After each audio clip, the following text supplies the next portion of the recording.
Thank you. This is my first time ever in Pittsburgh, so thank you guys for having me here. This is awesome. Everyone's so nice. So I have two jobs. When I tell people about my first job, which is that I make stories for Radiolab, people say, "Oh my God, that must be so cool." And when I tell people about my other job, that I'm an ER doctor, they go, "Oh my God, that must be so gross. How do you deal with all the blood?" And yeah, there is blood, a lot of blood. But what I realized is that blood is just like level 1 of the disgusting bosses you must go through to not die when you're going through residency. Blood actually doesn't smell that bad, you know.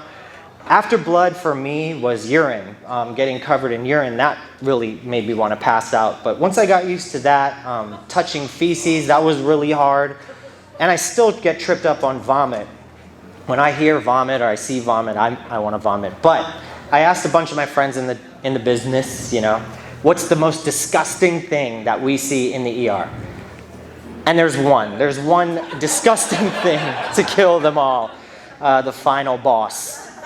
And little trigger warning here. So if you're squeamish, maybe close your eyes for like 3 seconds. But I'll tell you when. All right, I'm bringing it. That scary thing is maggots. I think maggots on people is the most disgusting thing you could ever see. It's just mind-boggling. I'm going to show you a picture real quick, all right? Just for a few seconds. This is a foot, a wound, and you see maggots in the wound, crawling out of the wound. All right, that's it. You can open your eyes now. So this is actually a disease called myiasis. It's the parasitic infection of the body of a live animal by maggots, which grow inside the host while feeding on its tissue. Pretty fucking gross, if you ask me. And this has been around for a long time. Actually, there's references to it in the Bible. My body is clothed with worms and scabs. My skin is broken and festering. This is a biblical reference. So it's been around. But somehow, this is some shit that I never learned in medical school. They didn't teach me about this. Although maybe I was just asleep that day. I don't know. But I do remember, I'll never forget, the first time I saw maggots on a person. I was an intern, which means a first-year doctor. And I walked into a room and a guy said his feet hurt. He was a homeless guy. I work in New York City. And so I remember taking off his socks and they were like rock hard. You know, pulling these hard socks off of him. They were like crusted onto him. And like stuff flying everywhere. And then I saw his foot and I just saw something moving in this wound. And I looked closer and then I just saw maggots. And I'll never forget, I started to get lightheaded. I was like stumbling and the guy was looking at me and I didn't know what to say. And I was like, "Oh, that's great, sir. Sounds good. I'll be right back." And I didn't know what to do. I just walked out of the room. It was probably super awkward. I sat down at a computer and just signed into my Gmail. I'll never forget that. I just didn't know what to do with myself. Yeah, it got me thinking, I guess. It really changed me. I thought, where the fuck did these maggots come from? I didn't really know anything about maggots. And why are they on this person? Is this normal? So I looked into it. And it turns out I found out something that I guess everybody knows, except I never knew, is that maggots are baby flies. Did you guys know that? I didn't know that. So anyway, maggots, you know, what flies do is they land on rotting meat and lay eggs onto the rotting meat, and the larvae are formed, you know, they grow into larvae and they eat that rotting meat and then turn into flies. I had no idea. That's the life of a fly. This is a picture zoomed up of a fly laying eggs. Okay, one more trigger warning. Well, there's a few more. Are you guys doing okay? I don't know. I'm new to this town. I don't want you guys to... All right. So the question is, for me, how do you get rid of these maggots? You know, and there's many different ways. One way you could see in this picture is the guy's going after maggots with tweezers. And it turns out that really doesn't work because maggots will run away from the tweezers and go deeper inside. So it's not a good look. So this is like ER water cooler discussions. Ooh. How do you get rid of your maggots type of thing, you know? And some people have different things. Some people figure out how to make spray bottles with water. We have little suction devices like you get at the dentist, so you can suck them up with these things.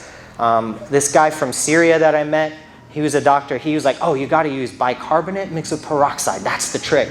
And I've tried all these different things.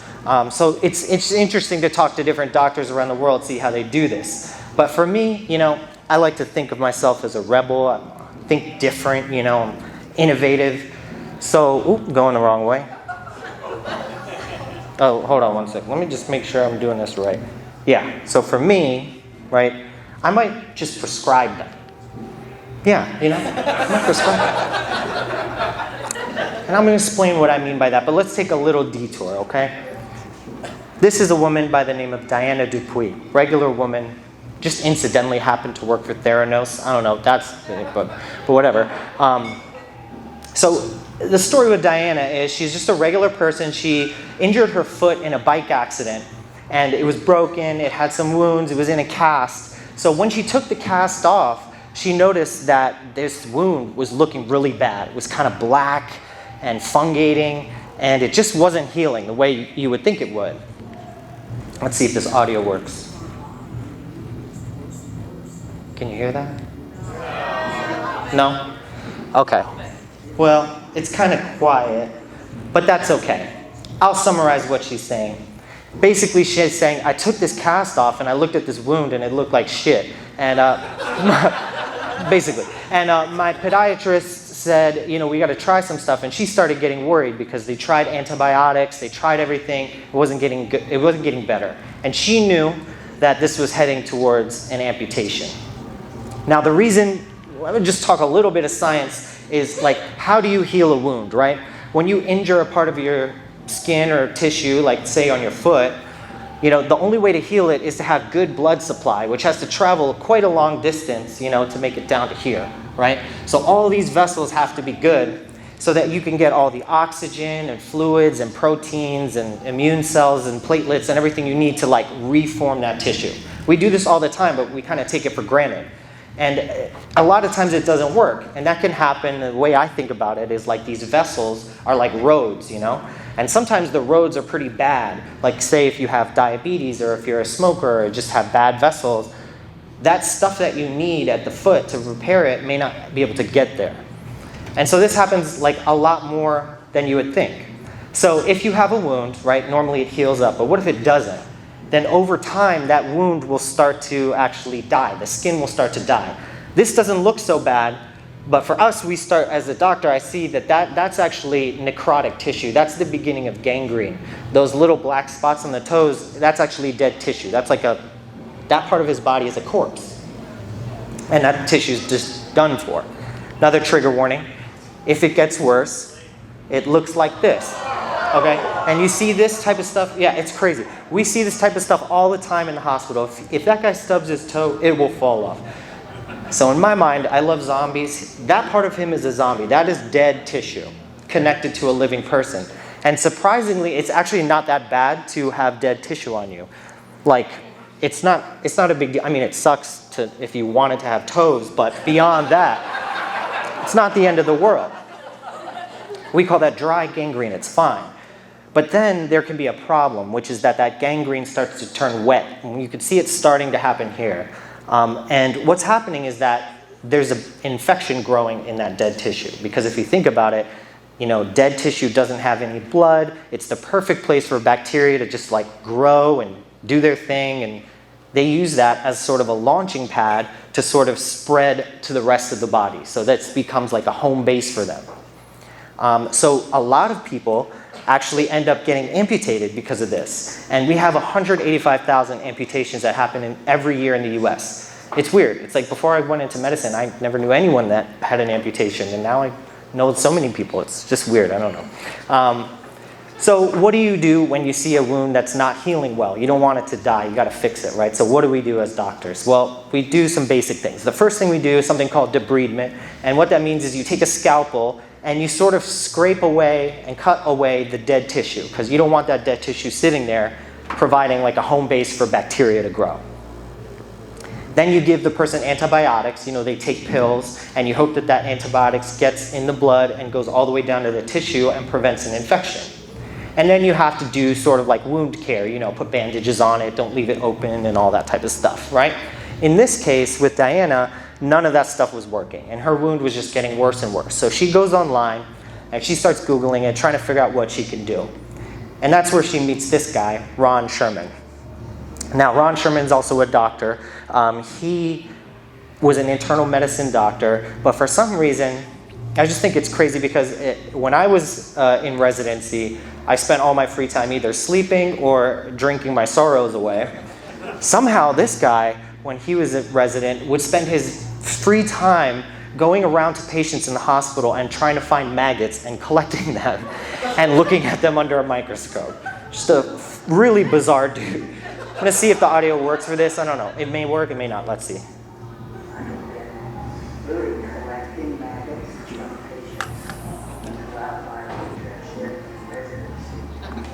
Could you hear that a little bit? All right, that's his voice. I mean, that's his actual voice. I talked to this guy. I was like, this is perfect. I can't make this shit up. So yeah, me, alcohol, him, bugs. So he starts looking into these maggots on people, and he has a weird realization, and he's sort of like, it's interesting, the patients that I find maggots on, their wounds seem to be a little better than the people who don't have maggots. He was making this observation. And actually, he looks back in the literature and finds out that he's not the first person to discover this. There was a surgeon from, France in 1500 who writes this in his journal, that he notes that the maggots on people, the healthy people have maggots. So he's thinking it's the healthiness of them that attracts the maggots versus other people that don't have maggots. Later on, a guy in Syria in about 1799, he starts to think like there's something going on here where the patients that have maggots in their wounds, this was during a war, so a lot of limbs were being lost. The patients that had maggots were doing better. So Ron Sherman, he starts to think about this and he goes like, all right, I need to study this. No one's really studied this. So he actually does a study. He takes 100 people and convinces 50 of them to let him put maggots into their wounds. And God knows how he does this, but he's got a certain charisma, I suppose, that I need to learn from. So he randomized control trial, puts half the people, so everyone's getting the normal shit, debridement, antibiotics, but half of them also, he's putting maggots onto their wounds. And what's incredible, truly incredible, is he finds that the patients who don't have maggots, who just get the regular stuff, 48% of them get complete debridement of the wound, and in general, 0.2 centimeters improvement in the wound every week, which is standard. With maggots, he finds 80% get complete debridement, and the wound heals at 1.2 centimeters per week. I mean, this is truly incredible, and these are some of the figures from his study, but basically, it's not important. But what you see is that with the maggot therapy, the black line, the wound is getting filled with granulation tissue, which is a healing sort of scab, a lot faster. And in this one, you could see that the necrotic tissue, which is that black gangrenous tissue, is going down so much faster in the black line there with the maggots. Truly incredible, okay? Trigger warning. Is everyone okay? Did anyone pass out yet? I can't see. If you passed out. So, if you passed out, please raise your hand. Someone get him another beer or something. I don't know. So I'm just showing you a picture from his study. Truly incredible. Okay, this is a foot, and I know it's gross, but this is how it was in the beginning, and this, to me, is a shitty foot, right? This is infected. Not a good look. Maggots go into here, and you can see this wound is actually surprisingly getting better. The toe, not doing so good, so whatever. Loses the toe, but over here, the wound is definitely getting better. And over here, believe it or not, I know you don't want your feet to look like this, but in my world, that's actually a pretty good foot right there. So Sherman, right? This absolute freak of nature. He keeps studying this for 2 years. He's all about this. He has the audacity to apply to the FDA to make maggots a medical therapy. So he submits maggots as a drug. Normally you'd be I invented, naproxen, Advil. He's maggots, And and what's even crazier is a couple years later, the FDA writes back and looks at the data and gives it approval. Truly incredible. This is the first time in our history that the FDA ever approved a living thing. And they didn't know what category to put it under. He applied as a drug, but they approved it as a medical device. Really incredible. So, like I always think I love sci-fi type of shows like Westworld or whatever, where they show this future where people are living in this mix of tech and bio all together. And this is my imagination of the future or whatever. But if that future comes to pass, I think they will look back to that FDA patent as the beginning of that era. I really do. So anyway, he gets his FDA approval, and not surprisingly, he's the only one interested in this business. So he starts breeding and harvesting maggots, and that's what you see here. This is his lab, and that's his wife, who's sort of putting them into jars, and then a podiatrist or a doctor, whoever, can order these maggots, and they'll send them in this sort of a gauze, and you can put that gauze onto a wound. So this is their ad, which I love, just the vibe of this ad. But, you could see kind of what they're talking about. Let me play a little clip. We run a low-cost operation. When we receive a request for maggots and a doctor's prescription and order to go with that, we can usually send the maggots out the same day for overnight delivery. Stand aside, Jeff Bezos. So going back to Diana Dupuy, right? So she does this. She convinces her podiatrist, who's very skeptical. She's like, look at the data. He's like, fine. So he orders the maggots. They get shipped to his clinic. She goes into the clinic, and she gets ready to put them on.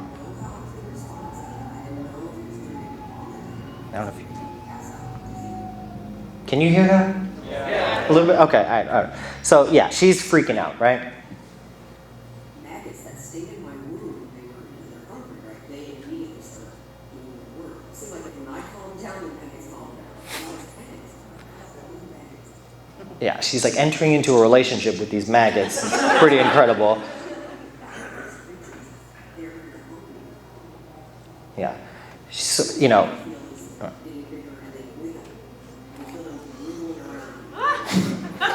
Right, so these maggots start off very tiny, and over the course of 48 hours, they grow into fat, thick maggots. And before they get to turn into flies, what you're supposed to do is take the bandage off, wash off all the maggots, and then put a new batch of new maggots on. So you can, I suppose what she was describing to me is that you could feel these maggots starting to grow and get thick and fat on your wound.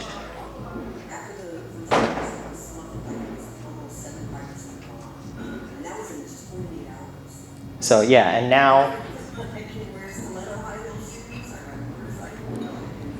yeah, wound is completely healed.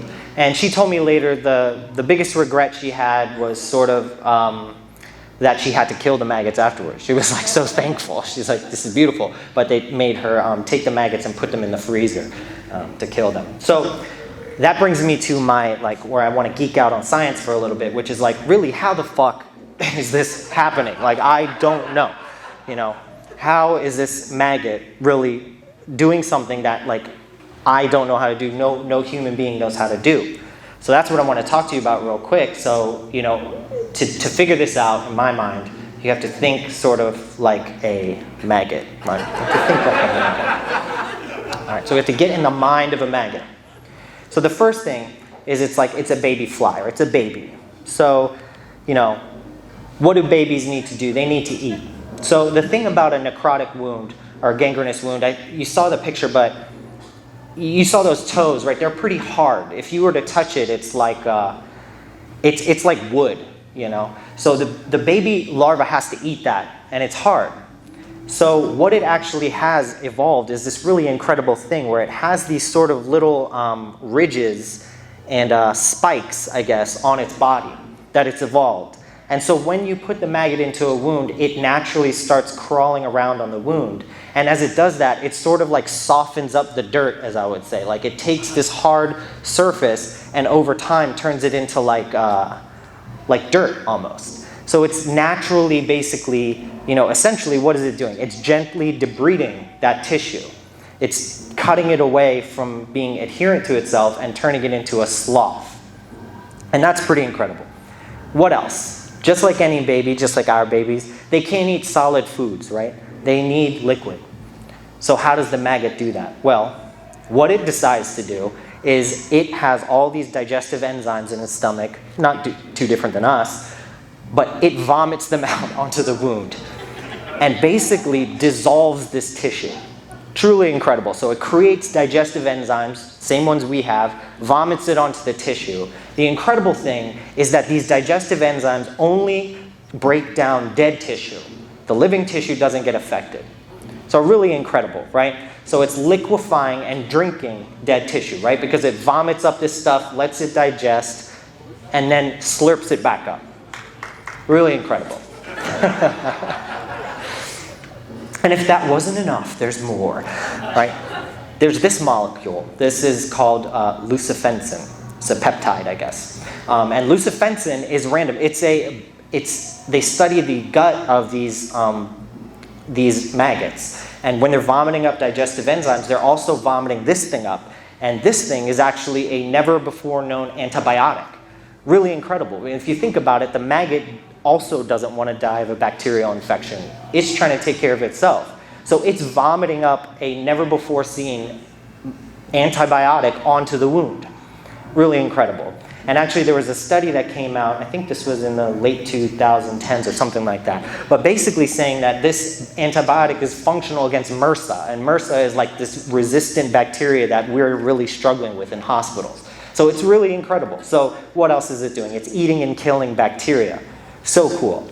And remember I said one other thing, which is that like if your vessels are fucked up, right? If your roads are fucked up, even if you have all the nutrients you need, you can't get it to the place it needs to go. Your vessels are messed up, right? Your roads are messed up. Somehow, one more trigger warning. This is the last one. Somehow, these maggots are inducing the body to create new vessels. Angiogenesis. So you can see over here, terrible wound, and it's like growth. And I don't know how else to describe it. But over here, there's maggots in it, and you can already see that this is like turning more pink. And we like that. That means more blood flow is coming there. And you can see over here, it's very pink. The maggots are thicker. They take the maggots out, and boom, it's healed. So it's really incredible. These maggots are somehow telling our body to make more blood vessels. It's communicating with us. And how that's happening, we really just have no idea. So it's truly incredible. So to summarize, to do a head-to-head comparison, right? Doctor versus maggot. And I spent a lot of fucking years in school, So I want the doctor to win. But unfortunately, the doctor uses a scalpel, which hurts, uses antibiotics, which oftentimes barely get to the wound. It does not have antimicrobial peptides in its gut. I don't. Usually mean. I try to be nice, and we charge a lot of money, right? Maggots, on the other hand, gently separate dead and living tissue, eat dead tissue for fun, can kill resistant bacteria with its spit, all right? Convince your body to work harder, and willing to die for you, and dirt cheap. Right? Truly incredible. So the question I have, right, myiasis, as we learn it in the textbook, is a parasitic disease. My question is it? Or is it really a symbiotic relationship? Are they helping us? And in fact, if you go back into some really old literature, you see people that have sort of maybe had this thought before. This is from a Mayan inscription, and this is a healer, and that bucket there is thought to be a bucket of maggots. And we're not really sure what was going on there. Also, in Aboriginal cultures, there is a tradition where healers are buried with a jug of maggots next to them. And again, a lot of that tradition's been lost. We don't know what they were thinking, but maybe they were thinking somewhat of what we're discovering now. What's crazy is of all the people who have these wounds, which is a lot, only 5% ever try maggots, you know? There's a quote from Sherman. Less than 5% of patients who are destined for an amputation are given a trial of maggot therapy, even though published studies show that 50 to 70% of those amputations could probably be prevented. That's my pet peeve. Too good. So anyway, maggots, they're fucking disgusting, they're gross, worst thing I've ever seen, but they may just be what the doctor ordered. Thank you.